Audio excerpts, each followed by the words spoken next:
Hi, I'm Gary Chalk, and you're listening to... who? Three Black Geeks. Three Black Geeks. Three Black Geeks. Well, that's just prime. Perfect.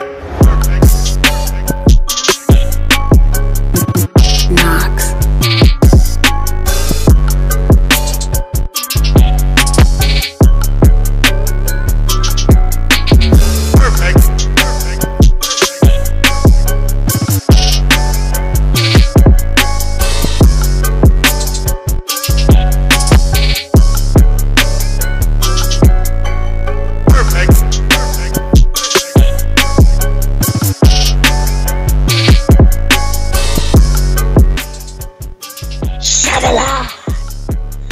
We get back into the mystical, mysterious, thrilling, horrifying world of Shyamalan. Last year was Aliens, and the year before that it was The Wind, right? One rogue ass alien. I mean, that's all it was. It was just one alien, really. But look, this year is something totally different. Something that none of us in all of our wisdom could fuck it. What the hell was that? This was the movie's way of saying mankind is animals. Wow. Mankind is monsters, and we gotta protect ourselves. This movie is, what did I watch? It was boring. It had this really passionate acting. And then it was not even scary. Let me make it very clear. There was nothing scary about the trailers wanted you to. The trailers wanted you to make it seem as though the village was scary. Oh my god! The trailers lied. No, the trailers lied. I mean, here's the thing. All trailers lied, but this was infamous because M.Night actually got a cast of really great actors. You got Joaquin Phoenix. Yes. Joaquin Phoenix before he got crazy and shit. Adrian Brody. This is coming off of before he did The Pianist. You got Bryce Dallas Howard. You got Sigourney Weaver. You got Wiliiam Hurt. You got Brendan Gleeson. You got all these great, phenomenal actors who do a pretty good job. And then Jesse Eisenberg is in it, which I was like, oh shit, I forgot he was in this movie. Yeah, he was in it for I was gonna say he was in it for a hot second. Yeah, so it's and Judy Greer, it's another one. So it's you have all these good actors and actresses, and then you give us this fucking twist of, so let me get this right, white privilege. Folks, the twist is this guy wanted to have a community that was separate from the modern day, because modern day is so violent and stuff, and he wanted this community of people to live in peace and shit. Wait, can we really express something that express it because you've never seen this, so I want to hear. That's what I was gonna say. We need to express one thing here, because we've already mentioned this in previous podcasts when we were discussing us doing this movie. You two have seen this movie a long ass time ago, whereas I've never seen it. Yeah. I've never seen The Village, And when I found out that we were going to do this, I said, okay, all right. I know it's the M.Night movie, so it's stupid. There's going to be something stupid to this. So I looked up no trailers. I looked up nothing. Absolutely nothing. I went completely into this movie blind. Blind and raw. And like it raw. That was on the radio. No. That was on the radio for us to hear as children. That's what I'm trying to say. No, D. There's no joke for this. I'm being super serial when I'm saying this. Thank you. You beat me. Speaking of which, thank you, because there was Man Bear Pig in this movie. God damn it, D. Okay, now look, I went into this movie. I sat down and watched it. You guys saw my videos I posted in the group chat. Fucking hilarious, dude. I threw in my first joke. The mistake I already made was watching this. I'm already 3 minutes in, and I feel like I should not be watching this. Yes, I see the actors. I'm like, holy shit, there's this person, there's that person. Adrian Brody, probably my favorite person throughout this movie so far. And everything seems like it's going according to plan. But I just know. I know it. I'm like, okay, M.Night, you run at a particular speed. You got everything going. Really, really good for like the first, depending on the movie I'm watching, you got everything going for at least a good 5 minutes, and then you just Shyamalan all over it. And holy shit. I mean, does it go? No, and holy shit, does it happen? Because, bruh, all right. First, I'm like, okay, this is The Village, so this is a movie that takes place in the village. I see the date because somebody in particular died or whatever, and I'm like, oh, okay, so this is an M. Night movie in the 1800s. All right, fine, okay, let's go with this. Let's see what a colonial what a colonial horror movie is like. Fine, I love the one thing I will admit, I do love the the language that everyone was using, the way, like, the fact that everyone was talking like it was the 1800s. That I thought was interesting. Sigourney Weaver is a phenomenal actor as she is. There was one moment where it looked like she kind of slipped up for a second. I can't put my finger on where exactly it was, but there was a couple. Was it during the signing of the contract to do this movie? I would say between that and the part where she had to deliver her really, really long, like that super monologue that she gave, like somewhere in the middle of the movie. Oh, you mean the monologue where I said to myself, "Wow, there was a mother that used that exact same fucking speech when their kids died in a drunk accident." Oh, let's be real about this. I'm laughing more so because I think the check cleared for all the actors, and that's why they kept with this movie. So Oh yeah. Most Joaquin Phoenix looked like he was ready to walk off every 5 seconds. First of all, all right, hold on. And I got to get back to him. He was probably my second favorite because my man had one face, one emotion that entire movie. Joaquin. Now, Joaquin, like I sent you guys the video.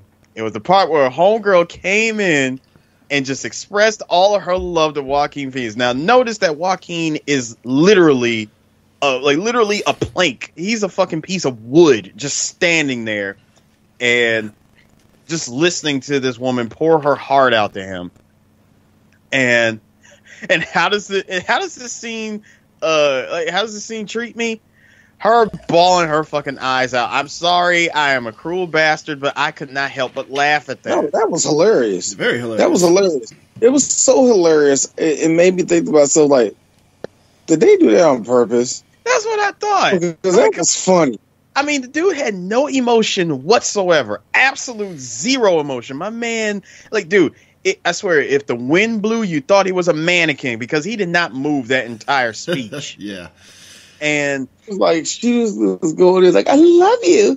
You just make the stars moon. You make everything so greener, and life is more better. And the sky says hello every time I see you. I love you, and I want to be married to you. It was thank yous. It was a barrage of thank yous that came at Joaquin, and it was after the third thank you, it just hard cut into her bawling.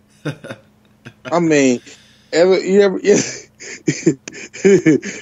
that episode of All Drawn Together when Ling Ling got into a car for the first time and he took the car out of park, and just the second he took it out of park, all these cars were on top of him like he crashed into them. It was like, oh my god, man! We're taking a page out of freaking Moses and the Pharaoh here, because we see, like, bruh, I love the fact that they showed the monster. I'm like, we're not even 10 minutes in, and I get to see the monster. Oh, I'm sorry, not the monster. Those which not. I mean, what is it? Those that shall not be named. Yes, no, it's like those shall not. Like those that shall not be spoken of. Yeah. What, Voldemort? What? Well, that's what they refer to the monster as, and I know, but when I heard that, I was like, huh? Like Lord Voldemort? What are you talking about? I'm like, nigga, what? So shit. I'm like, so bro, I'm like, so wait a minute. I'm like, okay, so they got monsters, and these monsters, I'm like, okay, they wear red robes and I like Evil 4 and shit. Dude, Los Illuminados. That's who they were. This came out the same year as Resident Evil 4 too. God. You know what? And that was the other thing I tried to do. I was trying to guess what year this movie came out because again, I went into this movie completely blind. I didn't look up the year. I didn't look up nothing. Mm-hmm. I wanted to be completely surprised. So now, thank you for telling me that, D. Now I see what M.Night was doing at the time. A man must have got an early ass review copy of Resident Evil 4 and saw Los Illuminados and just decided, hey, you know what? I'm not going to make a whole bunch of them. Instead, I'm just going to make one. I'm just laughing at the fact that he originally wanted this movie to be called The Woods. Well, I mean, and the only reason why he couldn't because there was another movie actually being directed, indie movie called The Woods. So he couldn't. Now you know what? I could have seen him doing that movie, The Woods, and it would have been a completely different movie where the trees was the culprit. The trees in which he already made that later with a movie called The Happening. I really wish. Oh, go ahead. No. And I was gonna say was Chris. No, I agree with you. I wish that he would have made that instead.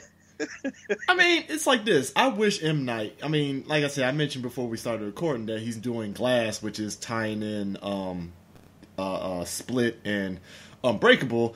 And I'm like, M. Night, if he really wanted to, he could have pulled a what's his face that did the Dark Tower. Fuck. You mean Stephen King? Yeah, Stephen King's books. Where I think me and you were talking about that during the movie of how what's his face's character was actually in it, and all these McConaughey's character, his was in every book and stuff. And I was like, you know what, M. Night could have easily did that with The Village, like it somehow ties into The Happening or no. The only thing that Shyamalan does with that is that he keeps the movies in Pennsylvania. Yeah, this one. There's your running vein. Yeah, this one was in. I think he filmed this in Chadds Ford, Pennsylvania. Whatever, it doesn't matter. He did it in Pennsylvania. Which is in Chester County. So, look, either way, whatever he did that. Of course, he had to cast himself as the only Indian man in that whole town. Well, I thought that was quite funny. He was the guard at the desk, sir. So he's the lone Indian guy working for the wildlife preserve, apparently. I thought that was quite funny. I said, hey, there's our first ethnic person in this movie. The only ethnic person. The only one, actually. I got a question. Look. Race comes up on this show a lot more than I think any of us want to, and I think we like making fun of white people. This was peak whiteness. I'll say that. I mean, look. I was gonna mention that. So, how white is it? I mean, if it like you ask yourself a question, how more white can it be? And you say none more white. It's like really I got a question. This is a good question. This is a really good question. Yeah. Now, we always say, white people they like the Amish and shit, and they have these little things where white people can go and just get away from it all and all that. Why black people don't do that shit? Because I think we've illustrated this before of how, when we talked about Mad Max and how, I think you said it too, and I believed it too, and how, it's funny, Mad Max takes in all of Australia, and we're supposed to presume that somehow everybody else in the world is gone to shit. And I'm like, what if it was just Australia just went to shit? And everybody else, Africa and all that stuff was just fine. They just managed to regroup and all that shit, Like, in the case of this, I always thought to myself, why does never, a group of black people that live in the woods and, a nigga got, 15 wives and shit, all of them in, it's on some Jonestown shit. And I thought to myself, oh, easy. Because the white man's going to find a way to burn down the whole village because, hey, you can't have shit by yourself, nigga. So, I thought, Even if they have money, because, the whole premise was, Wiliiam Hurt, his father got killed, and they were a part of a group of grief counseling, and he decided again, this is the whitest thing in the world. It's like, okay, I like how the white people got together in grief counseling and said, you know what? This world is a scary place. Let's go to the fucking woods. Yeah, let's go to the fucking woods. You know what? Here's my thing. Let's raise and look and hold up and let's raise a generation of children out there to make it to make them think it's like 1801 and shit. But here's the kicker. It's like, meanwhile, you got us black folks that, I mean, look, some people live in rough areas and stuff. That's like, niggas get killed every day, B. Why the fuck you doing that? That's how I was looking at it. I was like, really? Like, that is just peak whiteness right here. Like, we really just going to create... I mean... And it wasn't like... hold on. And it wasn't like it was... And it wasn't like it was just, oh, one person got killed, so let me just make this giant society, out in the woods. No, like, it's...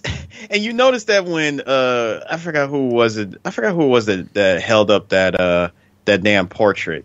But it was like everybody in this picture... And you heard their voices throughout the movie earlier. Oh, my sister died. She died before her 22nd birthday. Oh, my father died doing this at gunpoint. Oh, my mother died because of this. Oh, my brother died because of that. I'm like, God damn, everybody in this picture, they all said reasons why they, like, not even reasons. Well, they all mentioned someone that died in this movie. Yeah. Oh, these are the ones that came up with the idea of let's make the village. No. Craig Harris just said it totally wrong. No. You said it totally wrong because this is what it is, white people. And I need you to understand this. I know what you're calling this. You're calling this to a project to leave out in society and do whatever. No, I'm going to call it what it is. It's called fucking in the woods. That's exactly what it is. Hey, you want to go out to the Shenandoah and fucking woods? Yeah, I want to fuck in the woods. Yeah, that's all it is. This man had enough money to get them out there and also put it in a no-fly zone. He made it a no-fly zone. You know how much motherfucking money you gotta have that shit? Meanwhile, a nigga like me meanwhile, a nigga like Chris who make like some decent amount of money can't get Sprint to stop calling him for some shit he never bought. Like, yo, come the fuck on. But the fact that he got these people to agree, that's what makes it fucking hilarious. It's like, y'all agree to this? Shit. Agree to this shit. Yeah. Like, wait a minute. So why you don't want us to fly with the preserve? Well, because blah blah blah bald eagles. It made a Here's fucking some money. point. Yeah. Shut the fuck up. That's what he basically did. That's what it really is. Yo, white privilege is an amazing thing that I will never get to use, and I hate that. I hate that, man. Yeah, but what's amazing too about this is that despite this twisted stuff, it's like the movie tried to put this whole dramatic thing of like, Lucius, that's Joaquin Phoenix's character, and Ivy, that's Bryce Dallas Howard's character, and they try to make this whole love story and stuff. And then like, it's like, okay, but like knowing the twist now and then going back and watching, I was like, all this just seems unnecessary because it's all fake at the end of the day. They could easily... it was completely fake. I mean, everything was fucking fake, and that's what made me angry. Fucking Adrian Brody playing a special needs This person. is what happens. This is what happens when you try to make a twist and it's like, oh, it's all a dream. It works on the same way of it's all a dream thing. You know what I mean? It's the same emotion. We're like, wait a minute. So none of that shit was real. It was just a dream. This is the exact same feeling. And it makes all of the drama, all the buildup, even though, like I said, it wasn't scary or nothing, but still, it's like, so what the fuck was the point of that? Yeah. Like, what was the point of that? What, just so you, like, you were a genius? No! You fucking hack. And, What the thing that got me is like, okay, Adrian Brody, the mystery box too on top of that. But I'll let you finish. Sorry. Adrian Brody playing a special needs person. Now, this is my first time actually seeing Adrian Brody play a character like this. So I'm like, okay, I already like him. At this point, he's having fun with the movie. He knows. He always has fun in those movies. Don't get it twisted, man. He always does. Yeah, because like I'm thinking, like a part of me's thinking, the check clear with M.Night, so I'm just gonna have fun with this. Yeah, might as well. Shit, it's done. It's over with. But you want to know how I knew? You want to know how I knew that this was, or that his character was pretty much set up to be suspect? Because when everybody ran in like sheer fear and terror of those which shall not be spoken, whenever they thought that they were coming into the village, he's the only one that got fucking happy and shit. Well, because he's too. Just gonna put it out there. He's too fucking stupid. No, and even if that's no. See, I've seen Scary Movie, and I refuse to believe that. And I'm just saying, just think about the ending of the Scary Movie. Guy that was a special needs person turned out to be the one behind everything all along. Oh, the usual suspects. Yeah, they use that. And the usual suspects. I went into this movie blind, just seeing Adrian Brody. I'm like, bro, it's Adrian Brody. He's gonna his role is gonna be, it's gonna be bigger than what I'm seeing here. And sure enough, I was right. Yeah. I just laugh at. No, did you guys laugh when they came up with the idea of okay, well, Joaquin is unable to go into the village to fetch medicines from the towns. Medicines.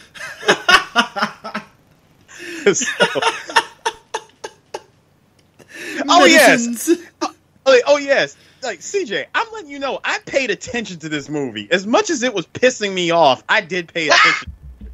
I mean, I was just going through the motions watching it because, again, when you see the movie, because bear in mind, no bullshit, I paid $7 when I was in California watching this movie because I was fucking stupid and dumb and I was bored. So, yeah, that twist definitely pissed me off. And then watching it again, I was like, this is all useless, This melodramatic, it's all useless. Makes no sense. I was just thinking the whole time, man. Every time they just like like playing the loud music, it's like, why are you doing this? You know, this actually got nominated for the Academy Award because of the score. Well, it wasn't that good. All I can really say to that is just, well.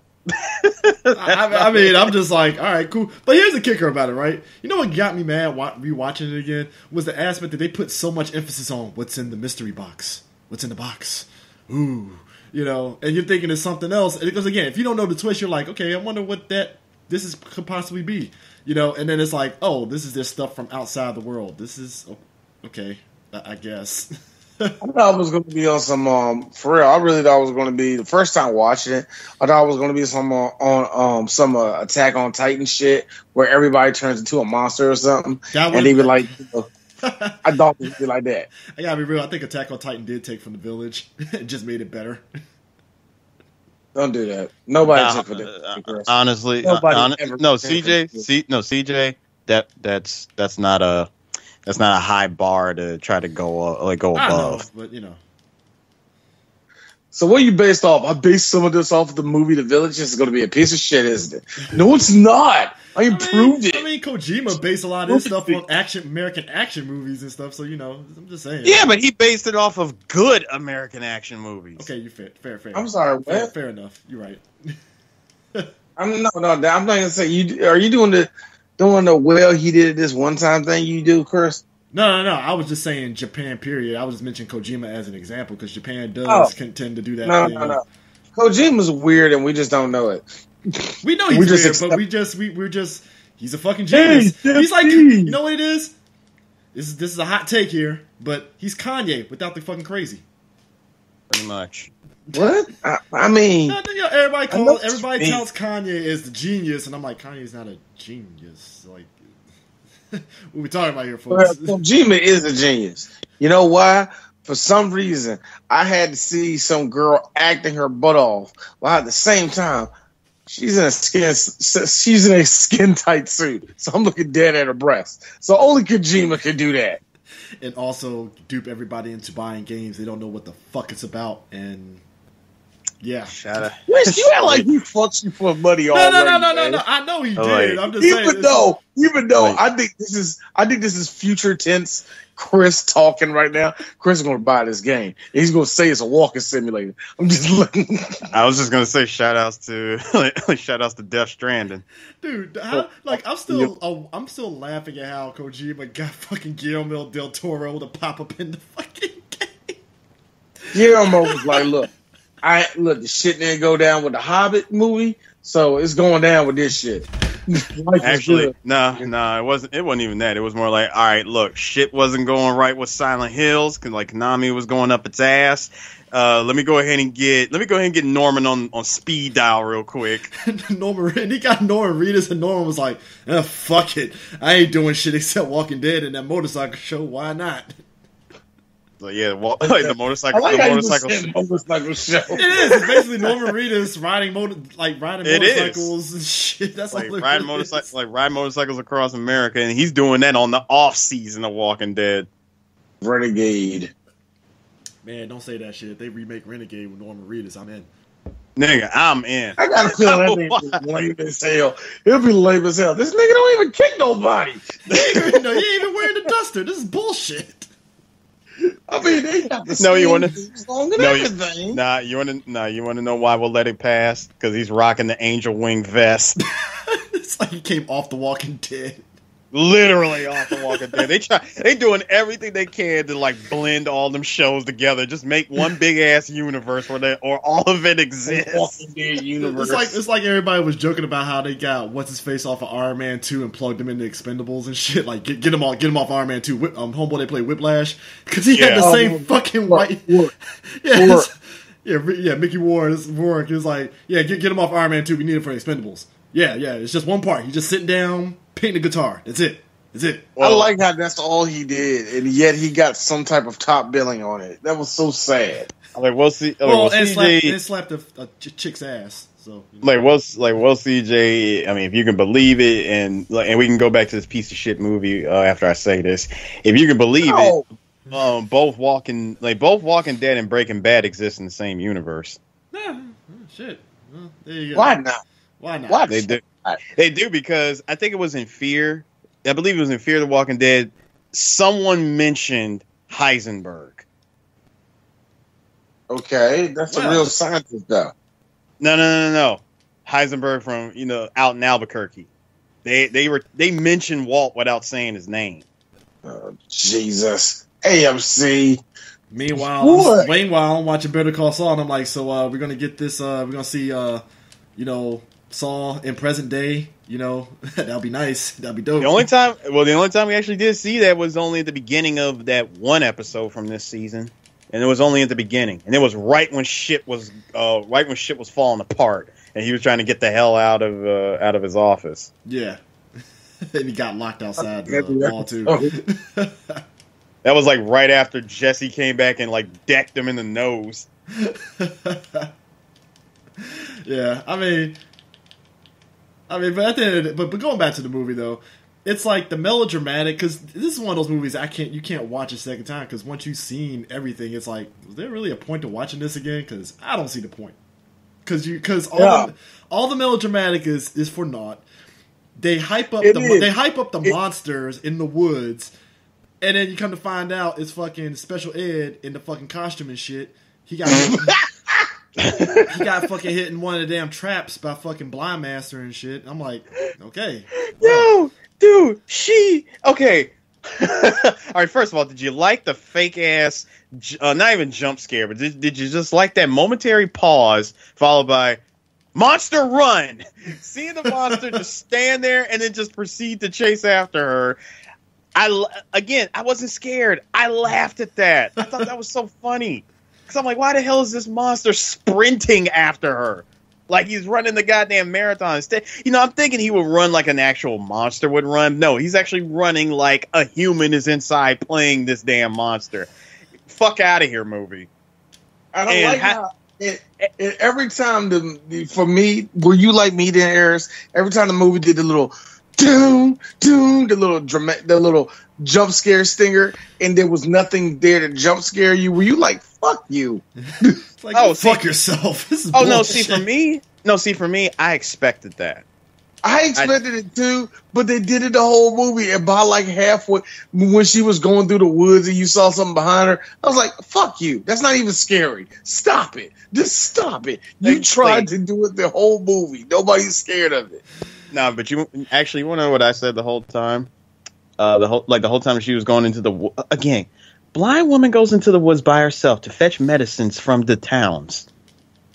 Yeah, here's my thing. They put this whole thing of like the towns and stuff. So I'm like, okay, you did all this and stuff. So was there other towns as part of this village? I'm confused here. That's my question too. So how many other towns are in on this gimmick of y'all, fucking in the woods? That's what it is. It's fucking in the woods. The fact that they have, so you tell me that there are other communities, but yet there are borders. If it's other communities, that's what I'm saying. I don't think there's other communities. No, there's not. I'm just talking about what this movie was trying to present to me. Like, so you're telling me that there are other communities in this village, well, outside of this village, that have the medicines that this town needs, but yet they're cut off between the border of those which shall not be spoken reside in. That's what I'm saying. Wouldn't it be stronger if all of y'all were together as one? Oh yeah, I forgot. I forgot. As soon as you jump over that fence, this shit is null and void. I forgot about that. Here's the thing. You know what was wilding me out though? How she gets onto the fence and we get the fucking Metal Gear Solid 3 Snake Eater fucking ladder climb shit that she's doing when she's going up the wall. That only lasted a good minute though. But No, I need to go back to my other part real quick. Yeah, go ahead. She sees the monster. She concocts a plan. She's like, oh shit, I'm about to fall down here. Okay, let me climb back up. It's not real. I know I sense a monster, but it's not real. Okay, oh shit, he's chasing after me. Okay, I'm gonna keep running. I'm gonna stand right here. Just gonna stand right here. He's gonna come after me. He's gonna see me, and juke. She straight up juked him. Yo, it's the Kung Fu Panda juke, dude. You know what I'm talking about. Exactly. Yeah, she gave him the freaking Po juke. Po juke is undefeated, by the way. Just saying. She fucking Po juked him. Monster falls over, and then here's me. Go ahead and reveal Adrian Brody. Oh my God, no, my goodness. But he loved her, but it's deep somehow. I'm like, this is how I knew, and this is how I knew that he was the monster, because first of all, when we turn around and see Joaquin Joaquin delivered the perfect, and I mean perfect stab face. Actually, that's Joaquin. That Joaquin Phoenix's face every time they tell him, all right, and action. He naturally goes into that face. I mean, seriously, his stab face was perfect. But then, he got my nigga straight up, man. $150.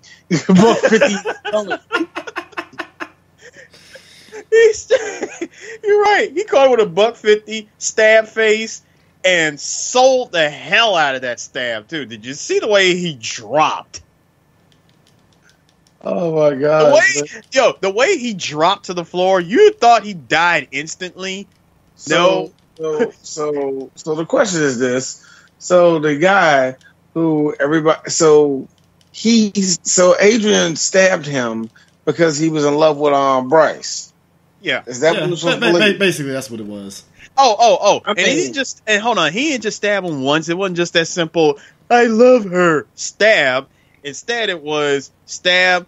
Adrian Brody pacing himself, thinking, damn. God, that really just happened. And he just sold the shit out of that stab, too.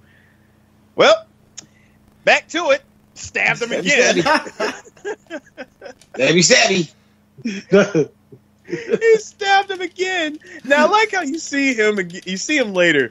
He's sitting in the rocking chair, and he turns back to his family, and he's like, the red stuff. It's the red stuff, and he's got it all over himself. The man's laughing and crying at the same time, talking about it's the red stuff. So you get the women from the village. They come running in and saying, Noah had blood stains. That he had 4 quarts of blood on his hand and clothes, and they were not his own. Nigga knew it was 4 quarts. I'm laughing. How'd you know it was that many? And also, I like how it's not his own. Yeah, I think he would have led with the fact that this nigga committed suicide. That would have been the thing you would led with anyway. So as soon as they said that, that's when Ivy just decides, okay, I have not heard the sound of wooden acting, for like the last 5 minutes. Where's Joaquin? That's fucked up, Eris. That is fucked up. I'm sorry. I'm just going off of his character. His character is literally made out of wood. Bruh, Ivy was in love with Mokujin, okay? Well, she is blind. So she knew what he was inside, which was a wooden man. Exactly.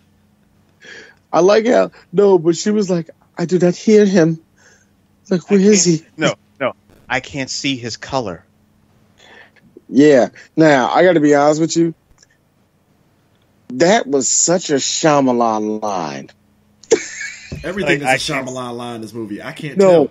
That right there is a pure Shyamalan line. I can't see his color. Hey, blind girl, what's a color? Yeah, I know that's mean. Hey, look. No, the way I understood it, the way she interpreted, which was the way she said it. It's like okay, I get it. You see color like Neo in the Matrix, where everything is on fire. First off, sir, she's white. She doesn't see color. All right, come on. Okay, first of all, this is 2004. Chris, and this is for this podcast. Thank you. All right, Chris, this is 2004. This was before Tommy Lauren said that stupid shit. First off, white people been saying they don't see color. Let's not get the shit twisted. It's just social media has put it out there. No. Yes. No. Okay. While you are right, I will give you that. They have been saying it, but she's the one that popularized that shit and turned it into a fucking meme. Well, I don't want to hear that shit. Mad as fuck that you said didn't see color though. I mean, she can't see. No, tell you the truth. No. Tell you the truth. I expected Chris to say that. She saw the aura of his color. You know what I mean? She saw the reds and the greens and the blues and all that. Even though I would love for her. Then she saw Shyamalan and just saw brown. So there you go. Hey, look, man. Look. Was that a race joke? Yes, it was.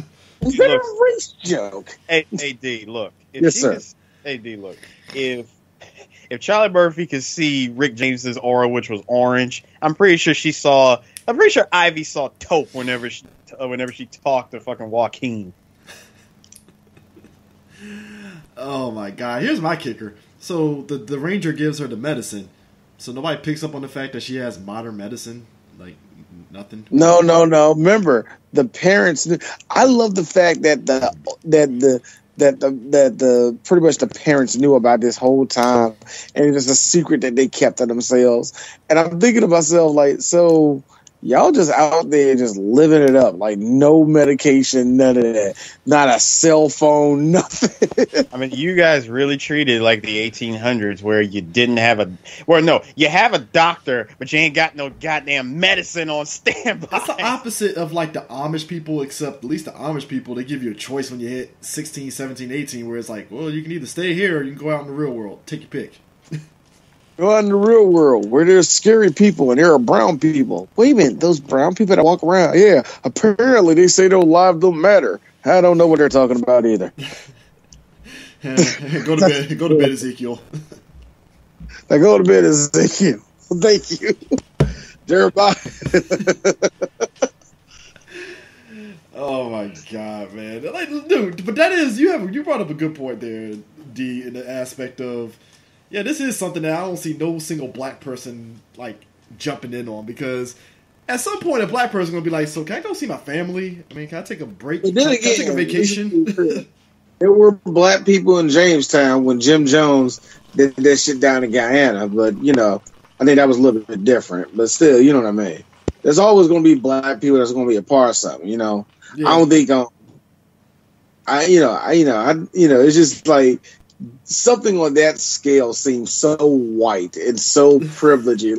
I want to get away from society. My thing is, how much money did this guy have? Because he's paying off the park rangers, right?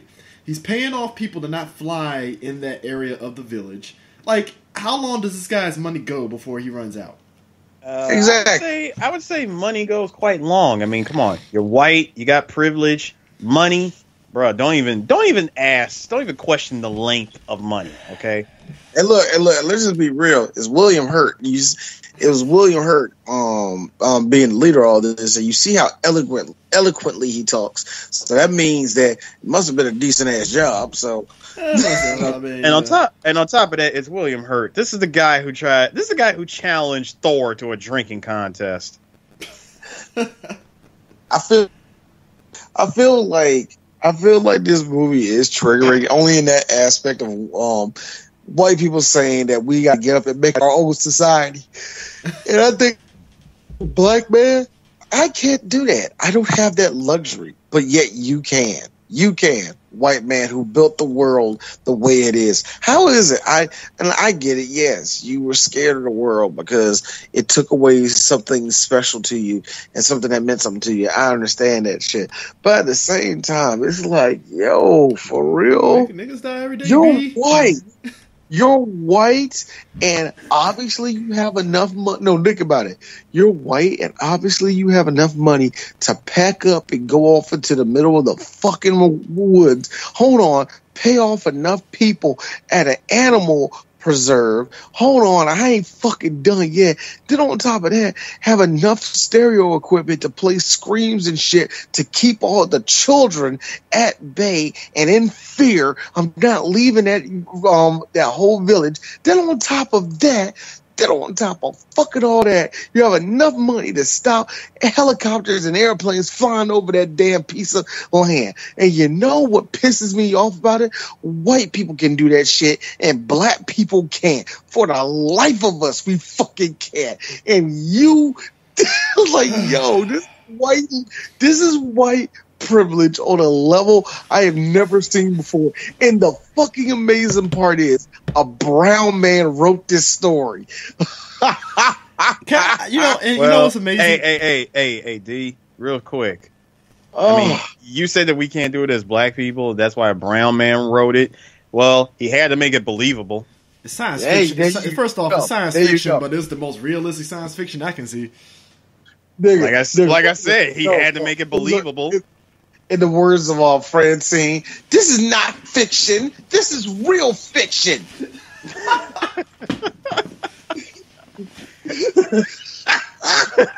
This is real fiction. I'm amazed. I shouldn't say that I'm amazed this movie made money in the box office because, it was Shyamalan. Now remember, when everybody started to smell Shyamalan's bullshit, it was this movie that started it, actually. Yeah, because what came out before this? Signs, if I'm mistaken. Yeah, Signs. Okay, Signs was before this. Yeah, The Happening was after. After. Was after this. Lady in the Water was after too. So yeah. So what makes it funny to me is when we saw The Sixth Sense, everyone was like, "Holy shit, this is an amazing movie, like world class, like 5-star fucking movie, right?" And it took a couple of movies for us to say, all right, now we're all starting to sense M.Night's bullshit. Because here's the thing, he relies so much on the twist, right? But the thing of it is, your twist has to actually be good. What made Sixth Sense work is that throughout the whole movie, you're thinking Bruce Willis is, he's mentoring this kid and stuff like that, and then come to find out, Bruce Willis was dead the whole time. And then when you look back at all the scenes and stuff, then you start wondering, that's why his wife was acting distant. That's why everybody didn't notice him there talking to him. So it's like, okay, that was actually a really good twist and stuff. Then you get Signs where the twist was that aliens hate water. But here's the thing about that: War of the Worlds did something similar. That was that they couldn't take our germs, even though in this case, water, the thing that covers our planet, you went to it. And this the thing that not only makes up most of our planet, but it makes up 80% of us. Yeah, and you cover our planet. And in this movie, and I think Roger Ebert said it best, is the fact that the twist is not even anything that's legit that helps the story. It's just like that's it. Like all right. Can I? You want to know how you can make this movie better with one? Not hit record. No.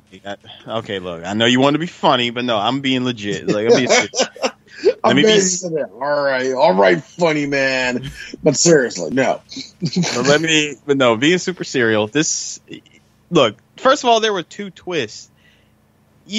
While the wildlife reserve and all that shit in modern times and all that was completely unneeded, totally unnecessary. Your twist, you should have left it at the father, at freaking Wiliiam Hurt going, "It's all a farce. It's all a farce." I mean, it's all a farce. By letting Ivy know, just by getting her in on the secret of what's going on, that should have been the twist. Did I need to see the Ranger and all that? No. Do I need to see Ivy run to the end of the freaking village and she proceeds to climb up freaking Snake Eater style? She reaches the other side of the freaking wall. I didn't mention now, Eris. I didn't mention this because Chris mentioned it early. Chris, I spent $9 to see this movie. The greatest thing. That was back in the good old days of watching movies. Yeah, I know, right? Now, the greatest thing ever one of the greatest fan interactions I ever seen ever happened in that movie. Almost a full house.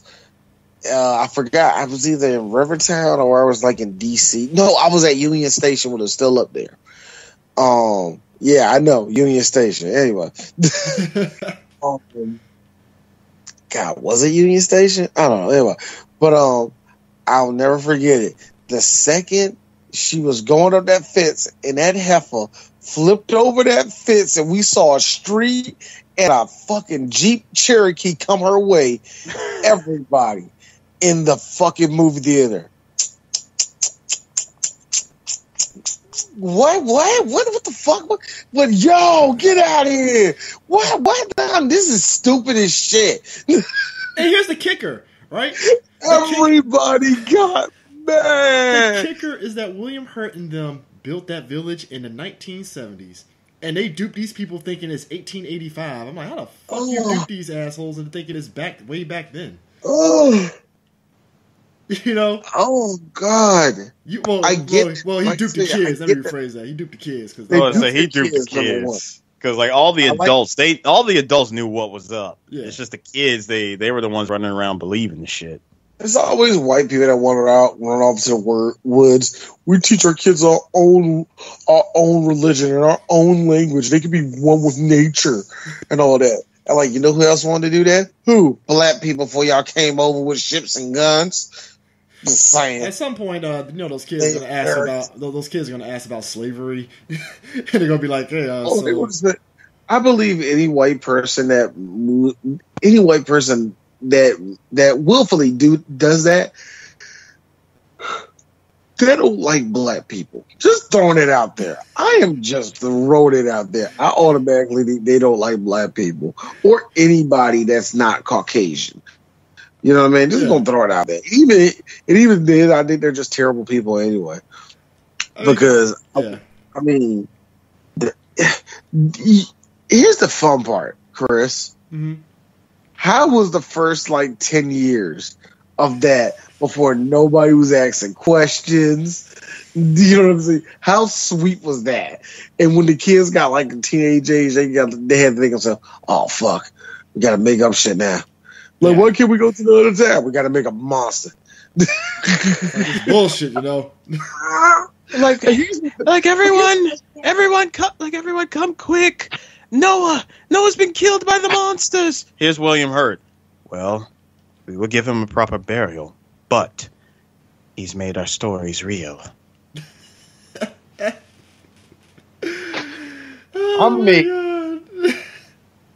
They need to say to your boy Joaquin, man, it's like he will go out the woods. He'll surely bring plague to our village. But if he could make it, he would make a powerful. I got a feeling that if Joaquin actually saw that it was the real world, he'll actually buck hard against that shit. Oh, no, he saw it was the real. No. Let's be honest. If he saw the real world, you know what he would have did? What? What is this? What is it? Is this what you call a gun? Yeah, perfect. Pow! Credits. He brings a gun to the village. Shootout. Shoots himself in the head. It's a freaking. Look, bro. It's a 10-0 mix-up if he was just to go postal on the entire village. He would have took that gun back to the village, Ivy in hand, and been like, "We're going to purge the village, Ivy, and we're going to make it our own." And then just shoot everybody. Oh God, no. You know what? That'd have been great. The Village 2, The Purge. No. This would be hilarious. He goes in there with the gun. Now, no, he fires twice to get everybody's attention. He shoots Wiliiam Hurt in the arm. He shoots somebody else in the arm, and he threatens to kill one person. All of a sudden, click, click, click. Wait a minute, what's wrong? I think he's out of bullets.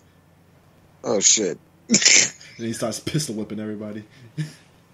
Oh my God, Joaquin Phoenix! Look, Joaquin Phoenix with no shirt on, just fucking gun butting the hell out of everybody. All right, D, stop! You're making this a better movie. Think about it. The final scene would be him and Wiliiam Hurt. They're going back and forth.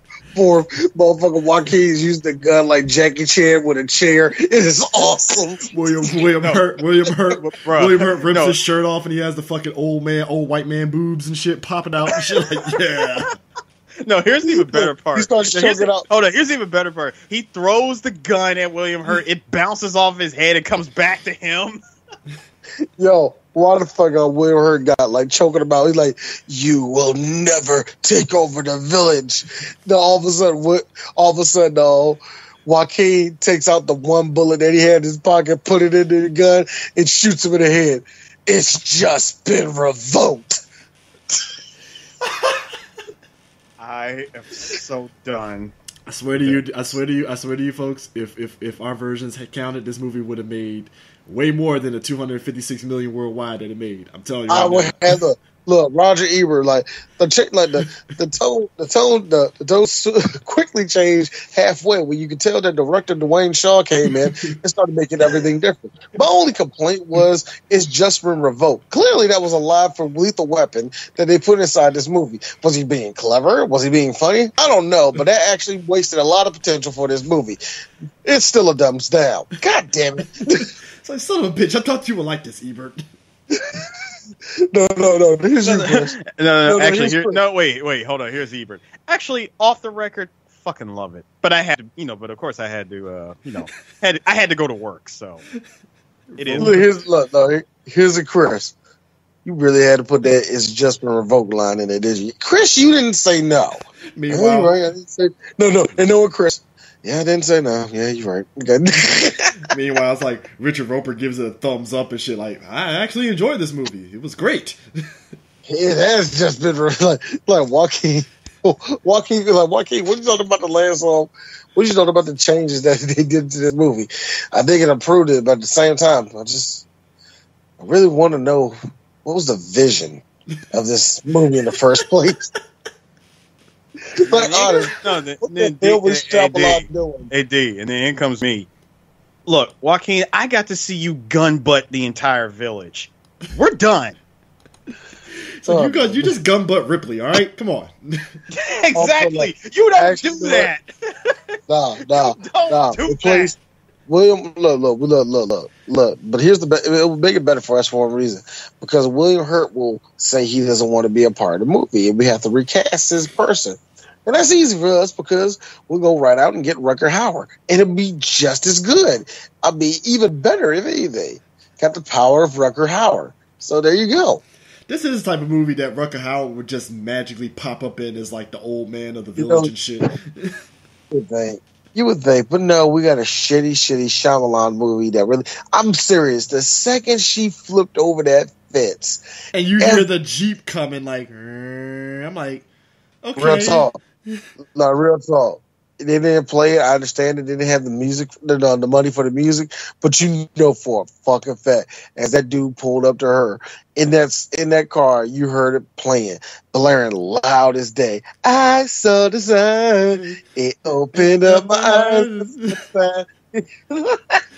Yo, let me tell you something. That park ranger dude, the look on his face when he saw her, like, what the fuck is going on here? Now, I got a question.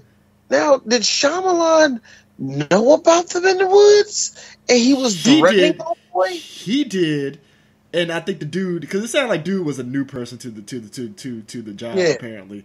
So it's like, okay, all right. So it's just the fact that he's threatening them. It was more of a threat, and I was like, this scene doesn't make any sense now. Like, it really didn't make any sense at that point. Actually, the movie stopped making sense at this point. I don't even know what happened. I like the fact that the one part that had me dying was the fact that he gave her a ladder, but you get a shot late. You get like another shot of him just sitting in the car with the ladder just like leaning against the car, and he just sitting in the car like his mind was blown or some shit. And I'm thinking to myself, dude, get on with your life. That's white people shit. Just leave them be. And you're white too. You sure already saw this coming. No, the look on his face is like, there are people living out there. Here's me. Yeah, let them be. But you know what was funny? Because there's one or two things. Either A, those people want to be left alone, or B, that person's a serial killer or a pedophile, and you let them be. But here's the kicker, folks. Besides that twist ending, the fact that, okay, so Noah's death kind of make the rest of the villagers kind of like, do we really want to be here? But the fact is, his death also kind of deceived the rest of the villagers that there are creatures in the woods, even though they're not. And they actually ended up putting it to a vote to continue living in the village, and all the elders are like, yeah, we're going to continue living in the village. I'm like, wow. Okay, that's a dick move. Like, like you live in a village to keep trauma from happening. A mother lost her son due to fucking Ivy, but we don't know that they don't know this. And it's just like, no, we're just gonna stay here. It's cool. I don't know, man. It feels so. Like I said, once you get to the end, it just makes everything feel so stupid. And just like, what was the point of that? Yeah. You know what I mean? Yeah. So. Everything. Like, what was the point? Yeah, I mean, but, like I said, at the end of the day, it's just funny to me how, like, this movie actually got something from the Academy Awards, which, like I said, it's one of those situations where it's like, I mean, M.Night was, like, still a name, so it makes sense that he got that, but it's just like, wow. Yep. Just, yep. I mean, yeah. And like I said, we continue to see how his name got attached to shit that had no business, fucking directing in the first place, like Last Airbender, the only movie he did that wasn't based in Pennsylvania. Yeah, it was all on a soundstage somewhere and stuff. But the crazy, what's funny? Ashton Kutcher was supposed to be Joaquin Phoenix's character originally. Thank God. Thank God. No. See, that would have been funny. Well, see, here's the thing. The problem is that 70s show was hot. I know it was hot at the time, but I'm just saying, CJ, the only reason I'm saying that would have been funny is because watching him trying to do this seriously with that, like with the language that they use in this movie, that would have been the true try not to laugh challenge. I feel bad for Ashton Kutcher in the fact that I think he can do drama. It's just that nobody takes him seriously. I mean, I watched the Steve Jobs movie, and I'm like, well, sorry, Ashton, but Michael Fassbender did a better Steve Jobs than you, so I'm just... I wasn't going to watch neither of them. I don't want to watch neither of them. Did they make them look too good? I mean, the one with Ashton, basically kind of nailed Steve Jobs being a dick, and stuff, on the come up and stuff. And I think the Michael Fassbender one, it's like they show him being a dick, but it's not as like on the nose as the Ashton Kutcher one. But I think Michael Fassbender kind of nailed the mannerisms of Steve Jobs a little bit better than Ashton. And I think that's only because I still see Ashton as fucking Kelso from That 70s Show. So it's like... I know. I ain't on that. Yeah. It was like, hey, D, so why did you watch that movie? Yeah, I don't care about Apple. So let me guess, it was a Bill Gates movie. Would you watch it? No. The what movie would you watch? Real talk, I would watch a movie about the black man who made the cartridge. Who pretty much made the video game cartridge. I would love to see a movie about that brother, man. Just being honest. Hey, look, man, I love Cuba Gooding Jr. I watched the Gift of Hands movie. He did phenomenal in that movie. I was like, oh yeah, he nailed it and stuff. Wait. Did he actually do a big Carson where it's like, these hands, they did amazing work for the Republican Party. Gotta be real. It was Cuba being Cuba, basically, as Ben Carson. Uplifting. Yeah, which, I mean, it was good. I mean, but it's just funny to me that when they show his wife, I was like, his wife looks too good looking in this movie. Like, what's going on here? That's terrible. That's terrible, Chris. But, you know what else is terrible? The fact that I think we're done. We're done, are we? Yeah. Oh, yeah. Side note, Kirsten Dunst was all supposed to be Ivy before she jumped off of it and did Elizabethtown, so... That would have been interesting. Ashton Kutcher and fucking Kirsten Dunst. So I'm like, Wait, Kirsten Dunst was supposed to be? She's supposed to play Ivy, huh? Mm-hmm. So she just jumped off of Spider-Man and went to this. Yeah, she was supposed to and stuff. I think it's because Spider-Man 2 had just wrapped up and stuff, and they were getting her for this movie. So, and also they had Thomas Jane.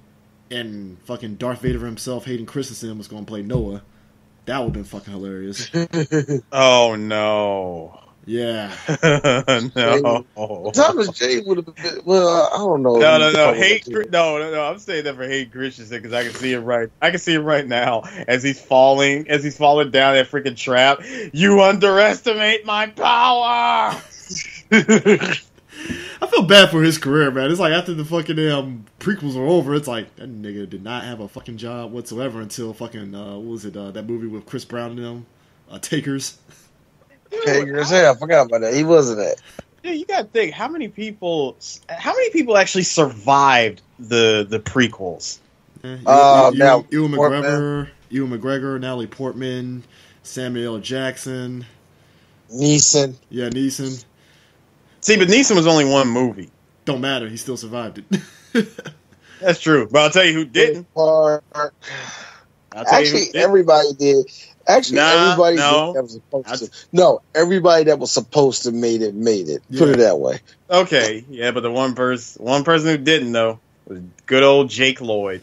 Man, listen, that dude. Like that Jake quit acting because of that shit, man. Because Star Wars fans are terrible. Yeah, I mean, he definitely probably would have slit his throat if Twitter existed back then. Because Jesus Christ, man, that you made Darth Vader look like a pussy. I don't like you. You're 8, and I think you're annoying. Here's a naked picture of your mom that I photoshopped. Funny thing is, people have hated him since Jingle All the Way. It's not his fault. He was terrible. I know. I know it's not his fault, but people have just hated him since that movie. I'm sorry, Chris. Did you just say I blame Sinbad? No, hell no. Why would I blame Sinbad? Sinbad is awesome. What the fuck are you talking about, dude? Sinbad is awesome. Oh my gosh, man. I mean, Sinbad is great. All right, look. We're not talking about this movie no more. We're done. I think next year we're gonna have a little bit more fun, maybe, and I think we'll be on God, what's the name of that movie? Not Lady in the Water. I don't think we're doing that yet, but I think Devil should be a good one. So Devil is going to be a good one. I feel we have to do Devil, just because one, it is scary, and two, it is one of those like the twist is just like, I mean, it's better than the Village twist, but still. And if I'm mistaken, Shyamalan didn't direct it, but he had something to do with the writing of it. Produced it and wrote it. See, there you go. So we might do that next. So that might be next Shyamalan one we do next. Yeah. So speaking of next week we're moving on. It's time for us to do a video game again. We haven't done a video game in a long while. This time we're going to keep it to the motif of Halloween, ghouls and demons and all the rest of that good shit. And that's Devil May Cry. The freaks in your eyes on your back. But yeah, we'll be back. Peace out. Deuce.